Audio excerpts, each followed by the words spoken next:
ಬಂಡೀಪುರಕ್ಕೆ ಸ್ವಾಗತ. ಬಂಡೀಪುರ ರಾಷ್ಟ್ರೀಯ ಉದ್ಯಾನವನ ಭಾರತದಲ್ಲಿ ಎರಡನೇ ಅತಿ ಹೆಚ್ಚು ಹುಲಿ ಜನಸಂಖ್ಯೆ ಹೊಂದಿದೆ.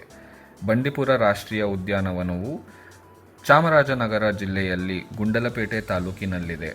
ಉದ್ಯಾನವನವು ನೀಲಗಿರಿ ಬಯೋಸ್ಫಿಯರ್ ರಿಸರ್ವ್ ಭಾಗವಾಗಿದ್ದು, ಇದು ದಕ್ಷಿಣ ಭಾರತದಲ್ಲಿ ಅತಿ ದೊಡ್ಡ ಸಂರಕ್ಷಿತ ಪ್ರದೇಶವಾಗಿದೆ ಮತ್ತು ದಕ್ಷಿಣ ಏಷ್ಯಾದಲ್ಲಿ ಕಾಡು ಆನೆಗಳ ಅತಿ ದೊಡ್ಡ ವಾಸಸ್ಥಾನವಾಗಿದೆ.